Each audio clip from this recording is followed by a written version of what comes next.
New business. New business. La verdad. New Business. La verdad. ¿Qué tal? Buenas tardes, bienvenidos. Esto es New Business, la verdad. Yo soy Dustin Guerra, director de Panamá América, en compañía de Irene Hernández, director de Next, y también de el jurista, abogado y amigo Pedro Citón. Gracias por estar con nosotros. Esto es New Business. Irene, buenas tardes. Así es, buenas tardes Dustin, muy buenas tardes amigos televidentes. Nuevamente estamos en esta edición de hoy martes 12 de junio del año 2023, siempre llevándole a ustedes los temas relacionados precisamente a este sonado caso de New Business, la verdad. Y precisamente en medio de una gran expectativa, como hemos dicho ya anteriormente, ya que se le están cumpliendo cada día más el tiempo a la juez Valoisa Martínez para que dé su fallo. No obstante, también hay que decirlo, que los abogados de la defensa del expresidente Ricardo Martinelli siguen presentando recursos, como el caso de nulidad, siguen presentando denuncias, como fue el caso la semana pasada contra el fiscal Emeldo Márquez. Y queríamos casualmente, yo no sé, Dustin, si comenzar con ese tema, en el sentido, licenciado Citón, usted que es abogado penalista, fue también fiscal en el Ministerio Público, ¿qué incidencia pueden tener estos casos que se están, o estos recursos que se están presentando y estas denuncias que se están presentando luego de la llevada a cabo la audiencia? Bueno, mire, es muy importante señalar una vez más el respeto al debido proceso. El debido proceso lo conlleva todo. La última solicitud, la última impugnación por parte constitucional, por parte de los abogados de Ricardo Martinelli lleva un pronunciamiento, podríamos decir, previo y especial, en el sentido que la juez debería manifestarse antes del fallo, puede hacerlo conjuntamente con el fallo, pero es más recomendable que lo haga antes del fallo, toda vez que conlleva precisamente una serie de actuaciones que han violado el debido proceso y que han violado el principio de especialidad, que parece ser que la juez juega a dos tiempos, y en ese sentido parece que ella ha descuidado esa situación y los abogados se lo han recordado. En ese aspecto, creo que la jueza debería meditar serenamente, de manera imparcial, si en la gestión de estos elementos ella no le respetó ese debido proceso y esa prerrogativa funcional de no ser investigado durante un periodo de tiempo que ella misma reconoce que el señor Martinelli tenía el fuero del principio de especialidad. Mire, Mire, ¿qué es el principio de especialidad, Pedro Citón? Para la audiencia, para aclarar un poco, porque muchos hablan del principio de especialidad, pero pocos entienden qué representa tener ese principio de especialidad. En el caso de Ricardo Martinelli, cuando es extraditado a Panamá, él adquiere ese principio de especialidad y siempre ha estado en debate que se le haya respetado ese principio. ¿Qué es el principio de especialidad? básicamente es el principio por la cual es una garantía en donde la persona es extraditada, una vez que se ordena su extradición de otro país hacia Panamá, por ejemplo. Ella, en el caso de Ricardo Martinelli de los Estados Unidos a Panamá, se le aplicó un principio de especialidad para ser juzgado solamente por 4 delitos, en el denominado mal llamado caso de los pinchazos, ¿verdad? Y la juez, en ese sentido, le reconoce a Ricardo Martinelli que está amparado por esa decisión del juez de los Estados Unidos, que se está enmarcada dentro de un tratado internacional que Panamá tiene la obligación de cumplir. Ella hace otra interpretación allende a ese tratado y dice que posteriormente, pero ella reconoce que la fecha de X a Y tiene el principio de especialidad, pero luego entonces una interpretación caprichosa le quita ese principio de especialidad al expresidente Ricardo Martinelli y conlleva entonces una serie de situaciones que lo llevan hoy a verse involucrado dentro del caso de New Business. Tenemos entendido que ya se interpusieron algunas acciones sobre esta nulidad, en específicamente lo que estás conversando, Pedro. ¿Y qué representa interponer una acción de nulidad en un tiempo determinado donde Ricardo Martinelli tenía ese principio de especialidad? ¿Qué representa eso en el expediente, en el caso, en los tomos, en los diferentes tomos que comprende el periodo durante el que tenía principio de especialidad Ricardo Martinelli? Debe entenderse que todos los documentos que ella haya solicitado, las declaraciones, las indagatorias, toda referencia a Ricardo Martinelli debería no poder ser utilizado en contra de él. Debería decretarse la nulidad de esa documentación, de esas pruebas en contra de Ricardo Martinelli.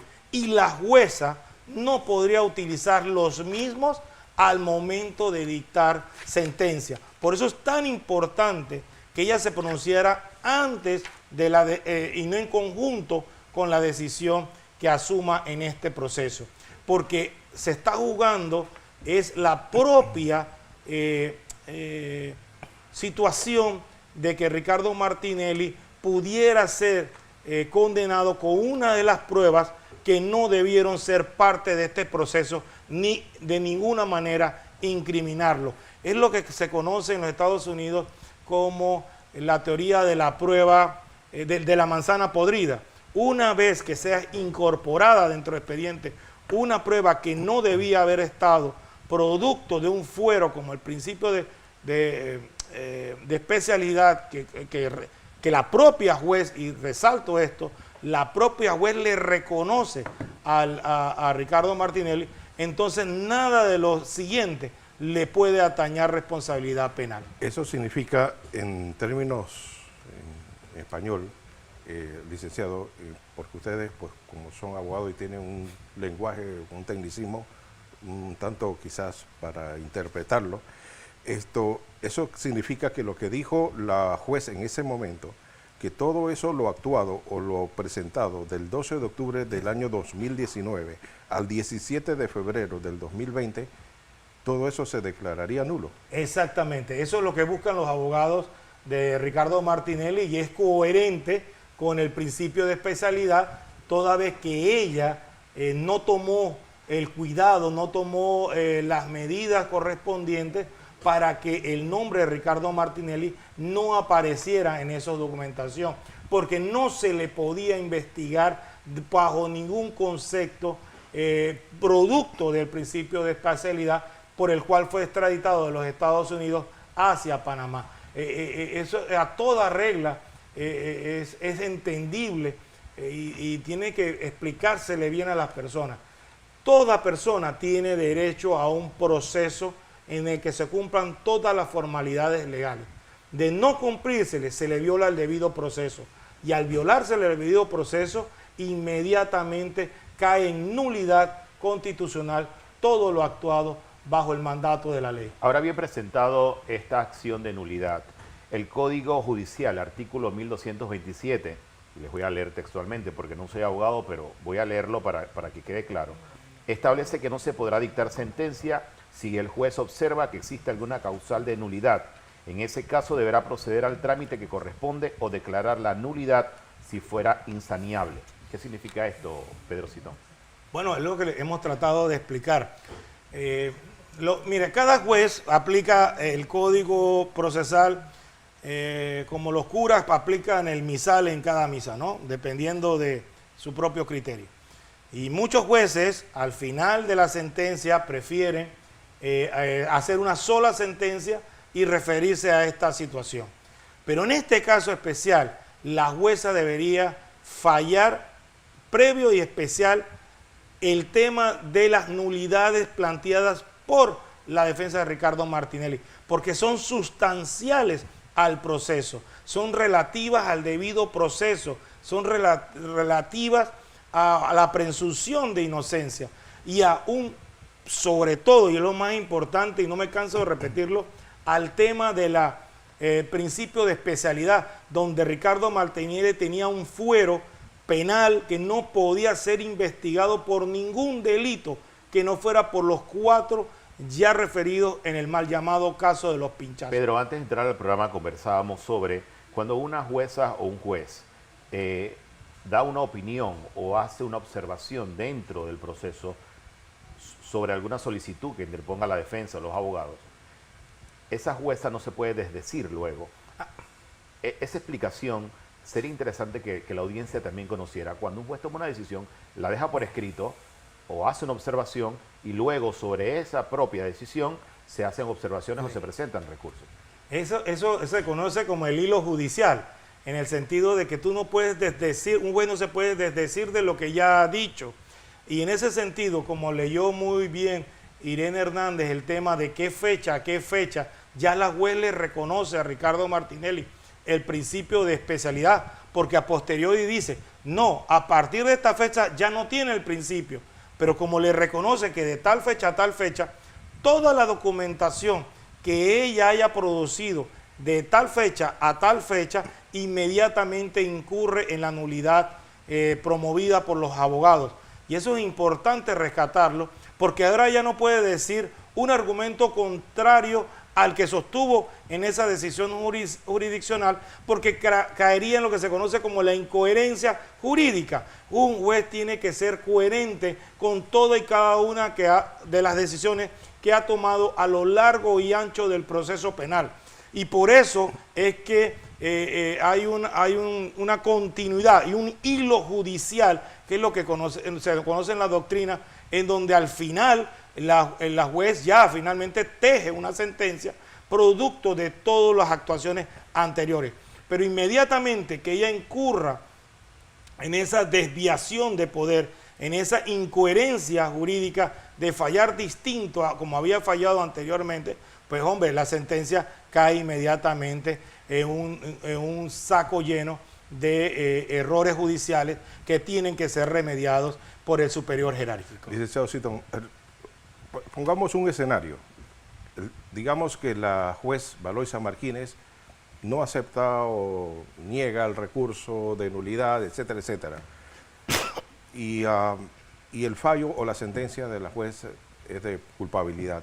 Esta misma prerrogativa, este mismo recurso que se está presentando ante la jueza, los abogados también pueden hacerlo una vez en el Tribunal de Apelaciones. Exactamente, para eso está el superior jerárquico, el Tribunal Superior Jerárquico, que es el Tribunal de Liquidaciones Penales, deberá conocer de esta situación, producto de que los abogados así se lo avisen.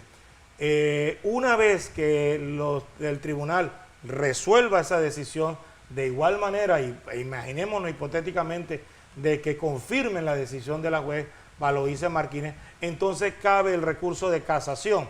En una de sus causales es precisamente la nulidad constitucional de pruebas que han sido utilizadas para condenar y que no tenían valor probatorio producto de un fuero penal del principio de especialidad. Por eso son procesos, o sea, cada juez va decidiendo a petición de las partes.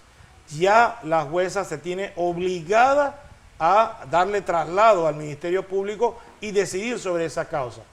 Puede hacerlo previo o lo puede hacer con la sentencia. En cualquier caso, lo conocerá el superior jerárquico. Y la denuncia que se presentó contra el fiscal Emeldo Márquez, bueno, ¿qué repercusión puede tener aquí? Bueno, la repercusión, no conozco los detalles de la acusación como tal, pero la acusación la va a conocer el Procurador General de la Nación, que es el superior jerárquico. Es un caso paralelo que se investiga durante la causa.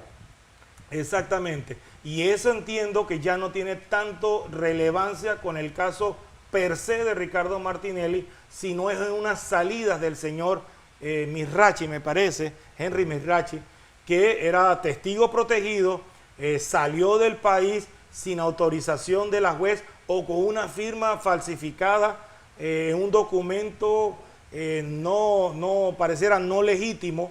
Eso lo tiene primero que investigar la Procuraduría General de la Nación. Los abogados deben estar detrás de eso, aportando otros elementos de juicio, pero eso ya es responsabilidad penal tanto del fiscal o de la jueza Valoisa Martínez. Aunque esté contemplado en el contenido del caso.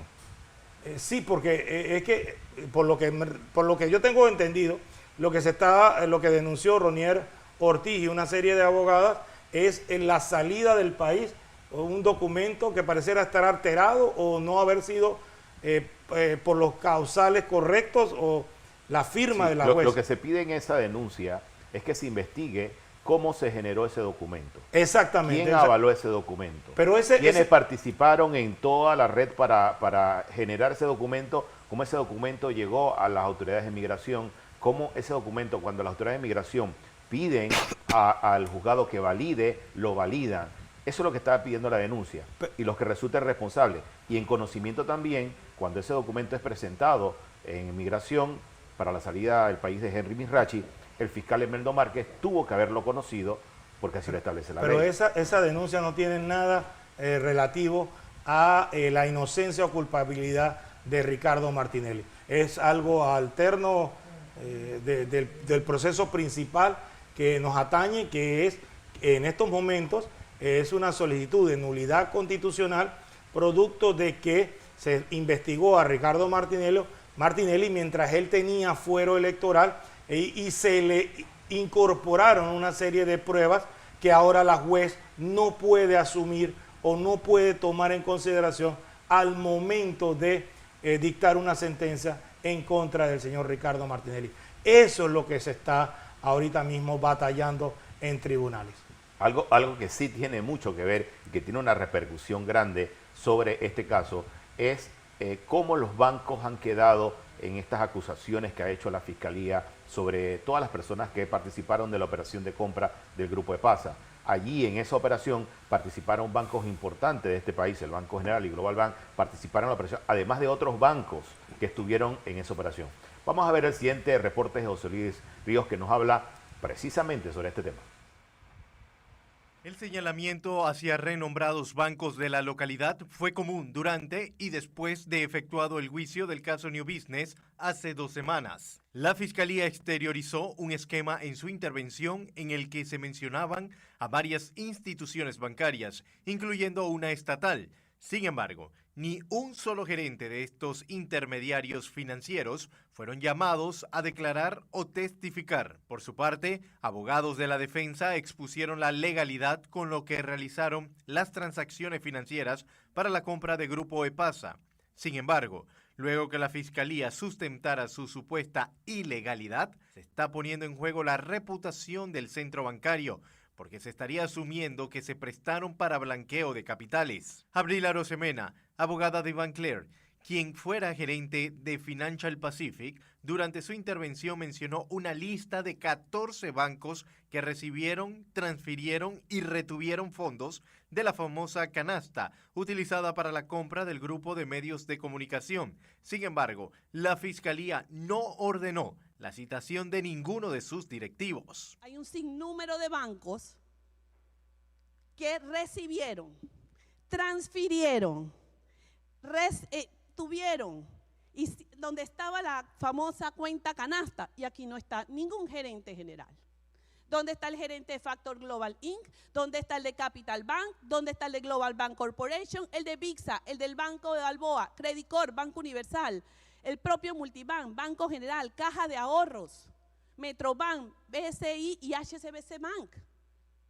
Todos estos bancos transfirieron, recibieron supuestas, dice el señor fiscal, transferencias sospechosas y ningún gerente está aquí. La Fiscalía afirma que hubo transferencias sospechosas para la compra de Grupo EPASA. Sin embargo, no llamó a declarar a algún gerente de los bancos mencionados, poniendo en entredicho la reputación de los bancos en Panamá. Bien, amigos televidentes, continuamos. Y precisamente, licenciado Citón, sobre este tema, y es cierto, o sea, hay unos actores principales en este caso, como lo acaba de usted escuchar en la nota, sobre la participación del sector bancario. Y es cierto, o sea, si se está hablando de un supuesto lavado de capitales, donde se habla incluso de que aquí los fondos fueron totalmente lícitos, donde se habla que se recibieron, se transfirieron y se emitieron cheques de gerentes o cheques gerenciales. Entonces, o sea, ¿por qué no están allí estos representantes bancarios? Mire, Esto es realmente deplorable, lamentable, y para un jurista enjudioso en los estudios de derecho de blanqueo de capitales y de derecho de la teoría del delito, etcétera, etcétera, y como ex fiscal me siento realmente defraudado de la actuación del Ministerio Público en los fiscales Emeldo Márquez y el otro. Realmente es lamentable por una sencilla razón. Tú tienes una teoría del caso. Tu teoría del caso inicia con un tema de blanqueo de capitales en donde la defensa tiene que probar, la carga de la prueba está invertida. Pero tú en ese caso llamas a una entidad bancaria como Financial Pacific. Pero es la única que marcas. Y como dice la abogada Abril Arosemena, ¿dónde están los retos de los bancos? Entonces se cae de una vez la teoría del Ministerio Público. No tiene sustento. Y por eso es que abogados prestigiosos como Carlos Barzallo, expertos en temas de blanqueo de capitales, lo decían una y otra vez. Es un caso debilucho, un caso sin fortaleza. Y esto hay que dejarlo bien claro, porque mire, lamentablemente políticos hablaban sin estar dentro del proceso, de la fortaleza del Ministerio Público. Hay contundencia de pruebas. Todo esto alejado de la verdad. Donde no están los bancos, y todos los bancos cuando se le preguntaron, cumplieron, hicieron el comité de cumplimiento, hizo su due diligence, hizo su debida diligencia de saber de dónde venían todo y cada uno de los fondos. Ninguno de los bancos reportó ninguna actividad sospechosa. Y así Entonces, lo reconoce incluso la Fiscalía, que los bancos hicieron su debida diligencia. Entonces, o es una incoherencia jurídica del Ministerio Público, es un contrasentido como hemos venido sosteniendo. No puede ser que estos bancos no estén dentro como imputados y sí lo esté Financial Pacific. Y no puede ser que entonces, a dicho de ellos, de los bancos, hemos cumplido con todos los reglamentos y todavía diga el Ministerio Público, no, ellos son responsables de blanqueo de capitales producto de unas situaciones irregulares en la trazabilidad del dinero. Pedro, al volver de la pausa vamos a seguir analizando precisamente la reputación de los bancos, cómo queda después del caso New Business y la decisión que podría tomar la jueza Valoisa Martínez. Vamos al cambio y volvemos. New business. La verdad. New business. La verdad. New business. La verdad. New business. La verdad. Seguimos con New Business, la verdad, desde los estudios de Next TV, aquí en la Vía España. Y hablando precisamente aquí entre bastidores, estamos conversando sobre la participación de los bancos en este caso. Yo, desde el principio de este programa, siempre he dicho que el tema de los bancos es muy delicado. Los bancos que participan en la operación, bien lo dice la abogada, hace unos minutos lo vimos, son más de 14 o 15 bancos que participan en la operación de distintas formas. Pero los principales, que es Banco General y Global Bank, son los que uno emite un cheque de gerencia y el otro lo recibe. Sus departamentos de fiscalización hacen toda la debida diligencia, validan la transacción y reciben conforme los dineros. Hasta ahí, todo perfecto. Los beneficiarios de ese dinero, de la compra del Grupo EPASA, reciben una cantidad de dinero, la otra parte del dinero se la queda el banco, en el caso del Banco General, porque existía una deuda de los anteriores dueños del Grupo EPASA. Y para poder liberar las acciones, el banco exigía que ese dinero tenía que quedarse, o sea, tenían que pagarse esa deuda. Licenciado Pedro Citón e Irán Hernández, aquí viene la parte que yo creo que va a ser motivo de mucho análisis y mucha controversia durante los próximos meses y los próximos días.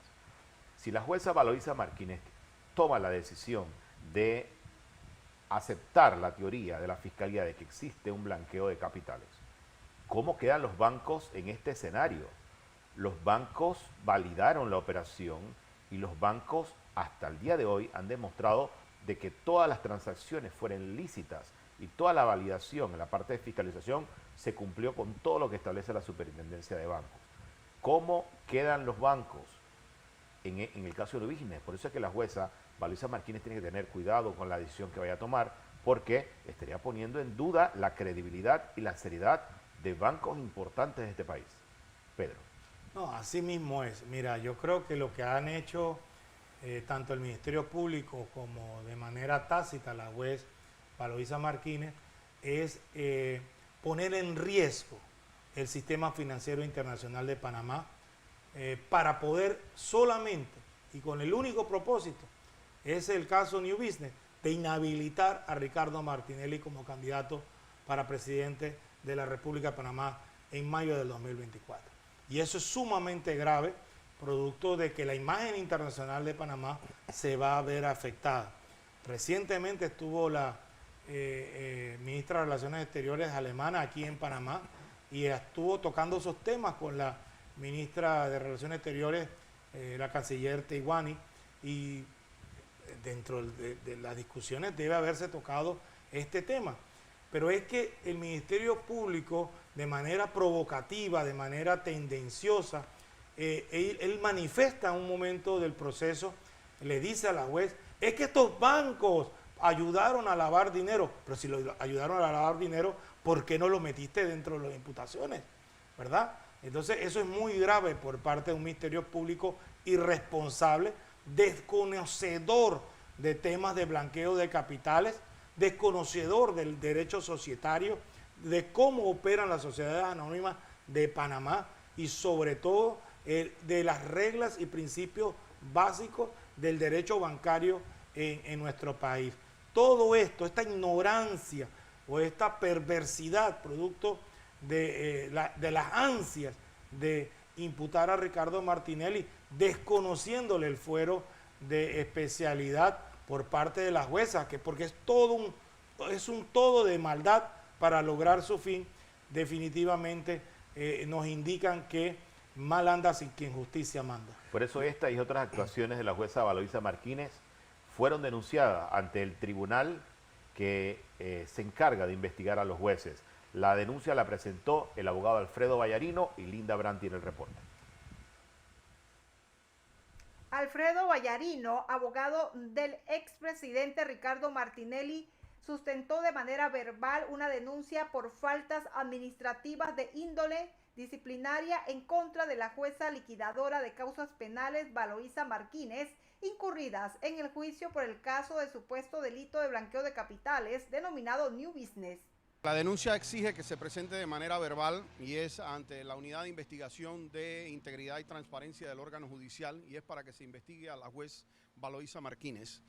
Nosotros creemos que hay preceptos procesales que han sido violados de nuestro representado y que realmente no puede ser lo que se haga en este país, que no se permita que testigos protegidos sean interrogados en juicio, que aquí se hagan juicios en ausencia, que aquí ella simplemente no verifique lo que son incapacidades médicas, pero particularmente en el tema de los testigos protegidos, la juez y la fiscalía, ambos, le mintieron al país.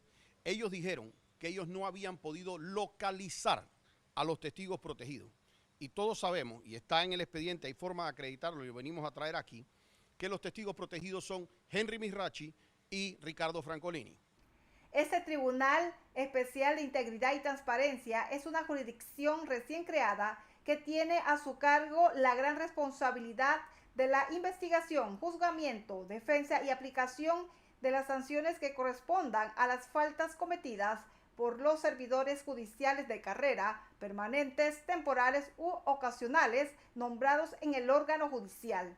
Y ustedes vieron que al inicio de la audiencia se presentó una excusa por parte del señor William Moore, por parte del señor Henry Misrachi y por parte del señor Ricardo Francolini. Es decir, ellos sabían de la audiencia porque si no, no se estuvieran excusando de la audiencia. Y la juez, que sí tiene acceso a conocer la identidad, y la fiscalía, que también tiene acceso a conocer la identidad de los testigos protegidos, sabe perfectamente que esos dos son los testigos protegidos.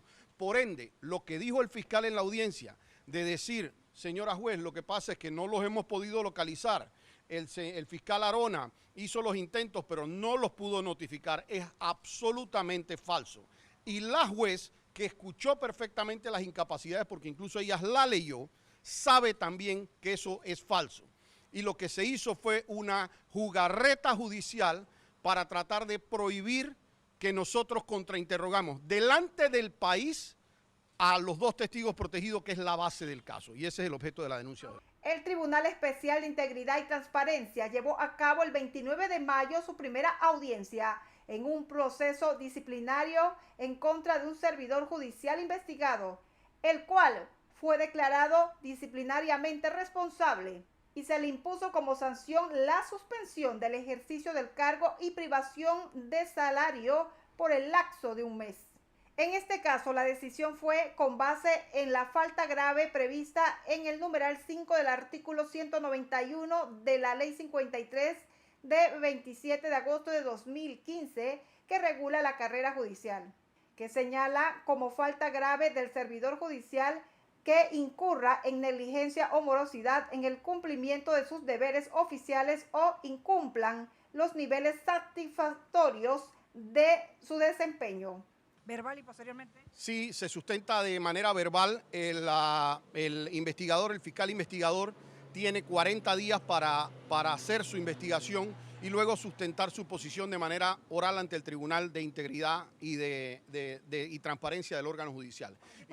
Y nosotros esperamos, aquí hay sanciones que son desde suspensiones hasta pues otras figuras ya de destitución del cargo para causas gravísimas, pero para nosotros lo principal es que se haga la investigación y se determine que ella, en efecto, está incurriendo en conductas que son impropias de un servidor judicial.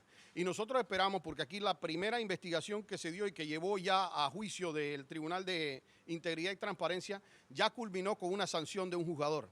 El jurista Alfredo Vallarino, abogado de Ricardo Martinelli, informó que respecto a su denuncia en contra de la jueza liquidadora de causas penales, Valoisa Martínez, solicitará la sanción más severa. Y nosotros esperamos llevar suficientes elementos para que esta sea por lo menos otra de esas condenas que se den, porque no podemos tener jueces que no son jueces, sino que parecen fiscales. Esa señora hasta fallaba las objeciones en las preguntas sin que la fiscalía hubiera objetado.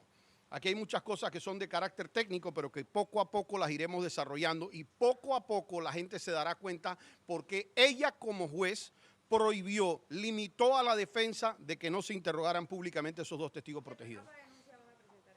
Bueno, es una denuncia de carácter administrativo que es dentro del disciplinario más que todo en la parte del órgano judicial y que es como dice, es una jurisdicción nueva, así es que es bastante rápida, entendemos que no está saturada de causas, los funcionarios han sido designados ahí por carrera, así es que de una manera que creemos que podemos lograr una sanción. ¿La sanción que va a solicitar va a ser la más grave? Por supuesto, 100%. La destitución. Definitivo que sí. Con cámara de Melchor Girón, Linda Brand, Next Noticias. Es un tribunal nuevo y va a ser puesto a prueba con esta denuncia. Y una denuncia de un caso de alto perfil y que ha quedado también evidenciado, y lo pueden revisar siempre, digo lo mismo, en YouTube pueden ver toda la audiencia y las actuaciones de la jueza Valoisa Martínez, que sigue dando que hablar, a pesar que la audiencia terminó ya hace varios días, sigue dando que hablar cómo se comportó, cómo manejó a la defensa, cómo le hablaba a los abogados, cómo resolvió muchas de las inquietudes que se dieron, incluso cómo resolvió la parte de los certificados médicos. Se convirtió también en perito de medicatura forense, Pedro e Irene. Sí. Yo creo, Pedro, que es importante también seguir destacando el hecho, porque fuera del programa estaba hablando contigo sobre ese caso de New Business, pero también lo comparaba con el anterior, con el bendito caso este de los espionajes telefónicos. Pinchazos. Los llamados pinchazos. Y yo te decía, Pedro, yo veía quizás un poquito más fuerte ese caso que este, por las debilidades que, sin ser abogado, uno lo está percibiendo. En primera instancia, fíjense, la ausencia de los testigos protegidos, una debilidad, no comparecieron. Otra debilidad, no estaban uno de los actores principales, los banqueros, en este caso. Otra debilidad, ¿qué pasó con el destinatario o los destinatarios de esta transacción? Tampoco están dentro del caso New Business. Sí, mire, lo más sorprendente para mí es que la familia Arias, que fue la que vendió, fue la que recibió el dinero y fue la que los depositó en el Banco General, pues hombre, sonrientes no le han dicho nada. Y esos han sido unos privilegiados porque ellos debieron también ser llamados, en el caso de que fuera un lavado de dinero, un blanqueo, hombre, son los destinatarios finales. Usted que sabe, don Pedro Citón, usted que sabe del tema de los blanqueos de capitales, porque fue fiscal y tiene esa experiencia, esa expertise. Digamos que la jueza Valoisa Martínez dice que si hubo blanqueo de capitales, esos dineros producto de esa operación, ese dinero lo recibió la familia Arias, que fueron los vendedores del Grupo EPASA. ¿Lo devuelven? ¿Qué ocurre con eso? ¿Cómo que va a devolver? Si eso no está dentro de la imputación penal, no está dentro de la investigación. O sea, eso es un contrasentido. Yo te pago a ti con dinero de blanqueo de capitales, tú lo recibes, lo depositas. Es más, un banco se vio beneficiado con 12 millones producto de una deuda y tampoco es responsable. ¿Cómo que no es responsable? ¿Cómo que el banco recibe 12 millones de dólares y no va a preguntar de dónde vienen esos fondos? Claro que preguntó, claro que el Banco General hizo su debida diligencia, claro que activó el tema del comité de cumplimiento y claro que cumplieron con todo lo relativo a las ordenanzas de la Superintendencia de Bancos y demás reglamentos. Lo que sucede es que a los fiscales se han imaginado un caso donde los bancos fueron copartícipes, pero no imputados dentro de un proceso penal en donde solamente Ricardo Martinelli y sus allegados eran los realmente responsables penalmente. Mire, es que aquí hay producto del doble discurso, de la incoherencia jurídica del Ministerio Público, que a uno no sabe ni qué pensar. Pero lo que sí es cierto, mire, y lo más importante, es que todos los bancos le dieron trazabilidad al dinero. Los bancos dijeron cumplimos con todos los reglamentos que hay dentro del sistema bancario panameño.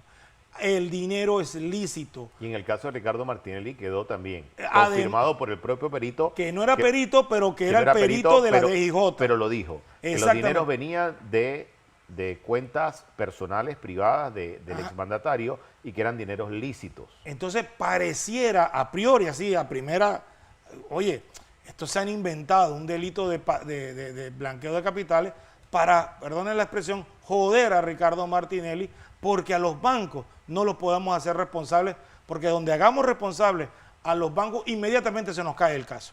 Esa es mi teoría de lo que está sucediendo en el tema de este proceso penal y por qué lo sesgado del Ministerio Público de abrirle investigación a unos y no a otros. Porque los bancos, en todo caso, si hay un caso, si hay una condena efectiva de blanqueo de capitales, los bancos deben también ser llamados responsables o su credibilidad quedará maltrecha ante la opinión pública, como dice Irene.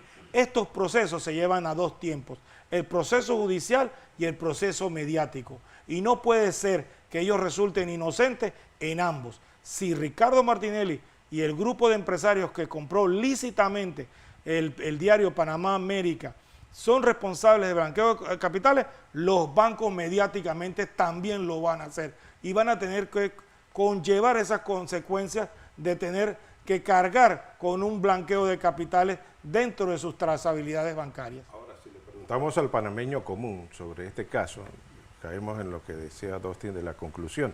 ¿Cuál creen ustedes que es la conclusión de quizás esa mayoría de los panameños que no conoce de leyes, pero percibe cuál es el objetivo de esto? La conclusión, ok, no se va a devolver ningún dinero, no va a haber nadie preso, pero el objetivo se va a cumplir. ¿Cuál?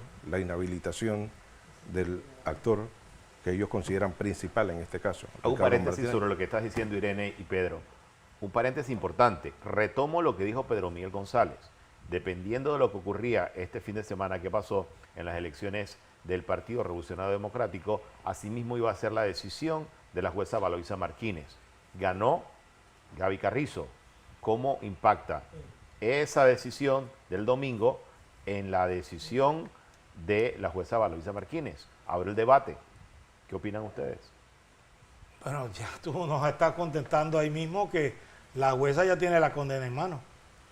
Sin lugar a duda, la victoria de Carrizo, pues, según lo dicho por Pedro Miguel, conlleva una condena automática. Yo tengo todavía mis recelos, mis dudas.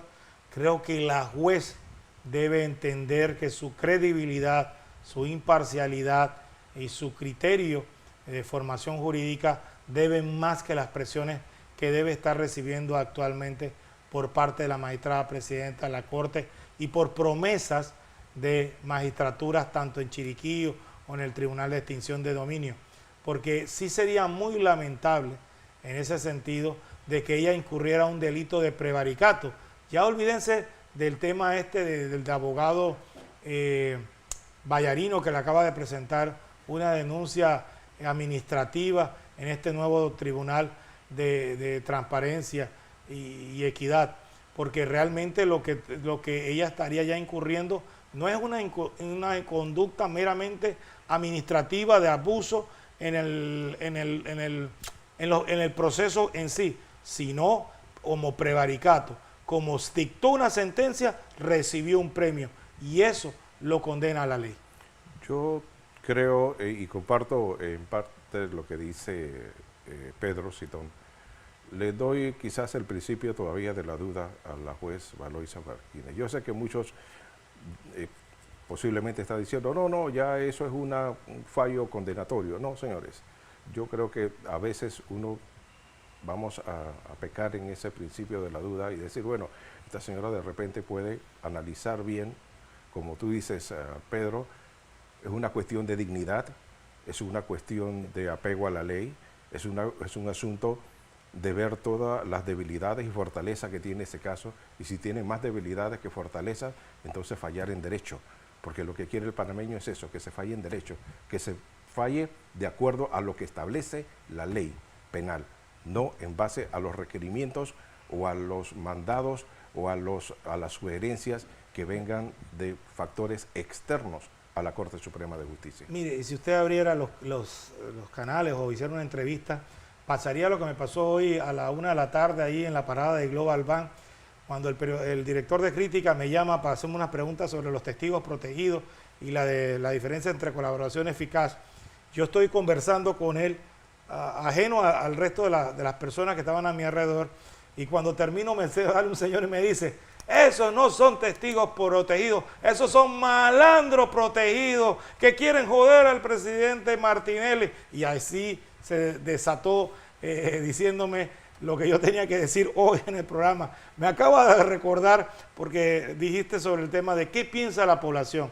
Mira, hay una población inteligente allá afuera que varias veces ha sido entrevistada y ha estado en varios programas en donde reconocen la inocencia de Ricardo Martinelli y sobre todo las ganas de inhabilitar, lo que es a lo que se dice. Mire, si hubiera aquí una condena sin inhabilitación, aquí no hubiera problema alguno. Pero lo que se quiere es inhabilitar a Ricardo Martinelli a través de un falso delito de blanqueo de capitales, en donde realmente no hay un caso, no sólido siquiera, no hay un caso ni siquiera débil que presentó el Ministerio Público, y que la defensa, y debo decirlo, toda y cada una de las defensas, incluyendo de Ricardo Martinelli, derrotaron, arrollaron las pruebas presentadas por parte del Ministerio Público. Léase los testigos protegidos que no fueron a ratificar y léase el informe del perito de la DIJ. La intención de este programa precisamente es hacer algo de docencia sobre el caso New Business, y no se puede subestimar a la población ni subestimar a las personas que siguen de cerca lo que ocurre. Con este tipo de programas que estamos haciendo aquí en Next, a través también de Panamá América Crítica y ADICW Continente, buscamos precisamente eso, analizar el caso. Algunos medios ya no hablan del caso New Business, ya hicieron la parte mediática, ya no les interesa el caso New Business. Nosotros hemos mantenido este programa durante 3 semanas con la intención de darle a la población un escenario completo de lo que ocurrió en el caso. Y yo también considero que hay un margen de duda sobre la jueza Valoisa Martínez. Yo creo que con los elementos de convicción durante todo el proceso, durante la audiencia y lo que ha ocurrido después de la audiencia, con todo lo que se ha mostrado, ella tiene elementos de juicio para tomar una decisión en derecho, que es lo que espera toda la ciudadanía y es lo que espera también las personas que han sido imputadas en este caso. Tome su decisión en derecho, no en base a política. Vamos al cambio y volvemos.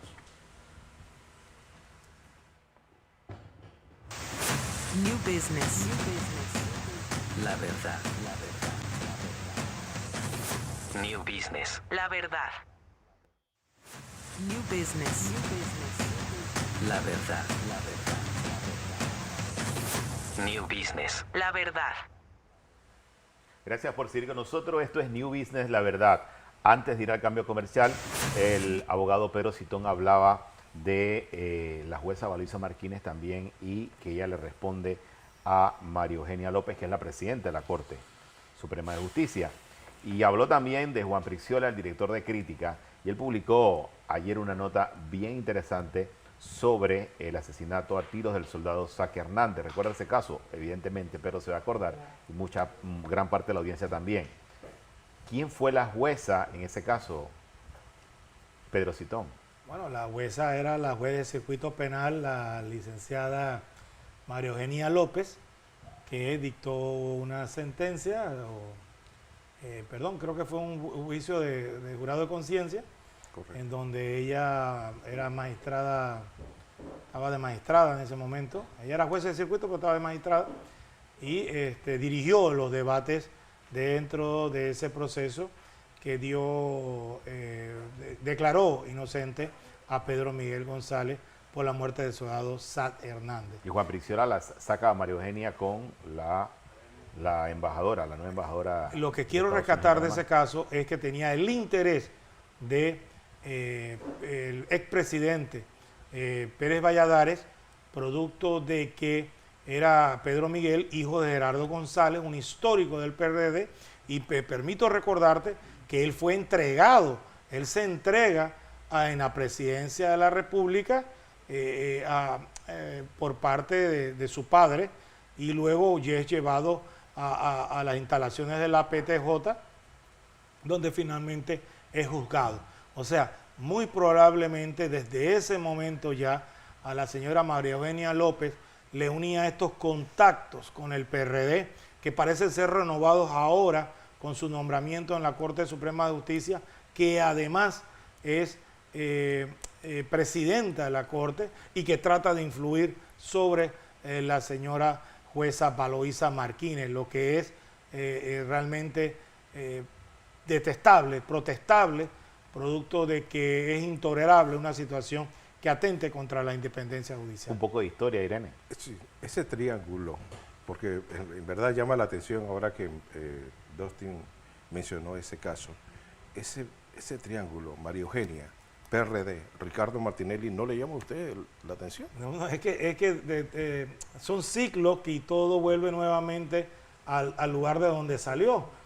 Entonces ella ya tiene sus relaciones, ella fue una magistrada puesta en ese caso para dirigir los debates, para que saliera una sentencia absolutoria a favor de un miembro del PRD, y ahora parece ser que le está cumpliendo nuevamente los mandados a Nito Cortizo, tratando de condenar a alguien que no pareciera ser de los afectos del PRD, porque electoralmente pareciera perjudicarle, tal cual lo ha dicho Pedro Miguel González. ¿Qué pensarán en la Embajada de Estados Unidos de esto que estamos hablando?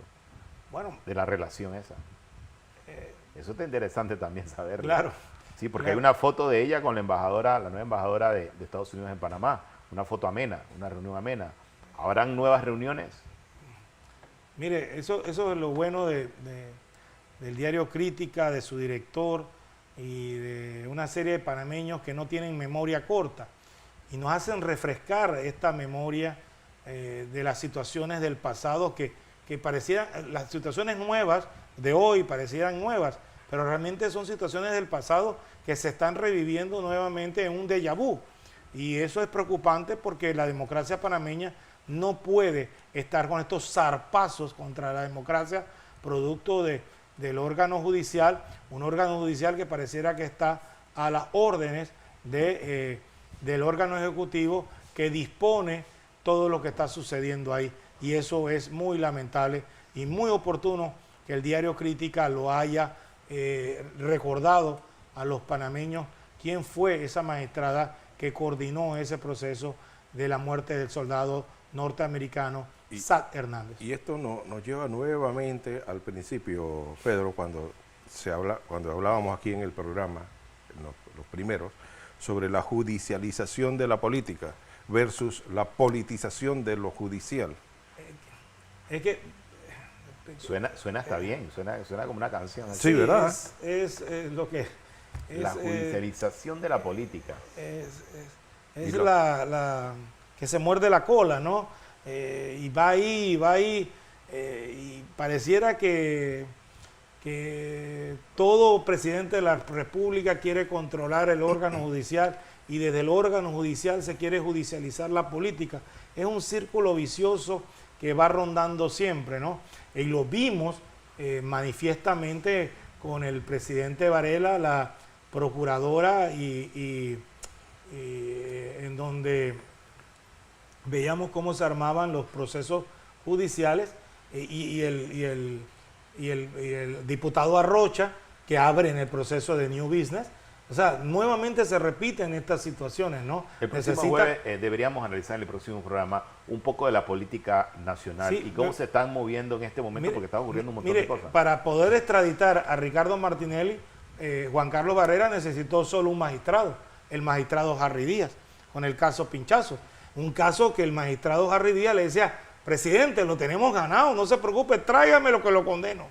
Tráigame que lo condeno. Y tomando en consideración que Harry Díaz no es abogado penalista. No, él fue ahí a aprender. Exactamente, fue a aprender a la Todos sala nos dimos penal. cuenta de eso. Sí, porque fue un principio. Es más, él lo reconoció el día que lo nombraron. Y lo triste es que ese adefesio jurídico termina siendo la referencia jurídica de medios de comunicación social que lo llaman y dicen, no, este es una eminencia en derecho penal. Y medios que consideraban que no imputar a una persona en un caso como esto era válido. Imagínese usted, no, era imputación. Es verdad que... Recuerda, pero como vemos nuevamente la parte política de un presidente que necesita una procuradora, necesita un procurador, a su vez necesita un magistrado, a su vez necesita alguien que le formule una denuncia, o como era el caso del abogado Saltarín, que lo especializaron a ganar dinero para poner acusaciones en contra de cada uno de los miembros del antiguo gabinete del presidente Martinelli. O sea, era la política en su pleno esplendor, con el apoyo de estos periódicos, como hemos visto hoy, por ejemplo, un refrito del diario La Prensa, de algo que sucedió, de algo que fue publicado en el año 2020, y todavía se jacta de decir el periodista que fue por la unidad investigativa. Bueno, el diario La Prensa se ha caracterizado en los últimos 10, 15 años precisamente en eso, en los refritos. ¿Recuerdan ustedes los casos cuando se presentaban de, creo que era Finmecánica y el resto?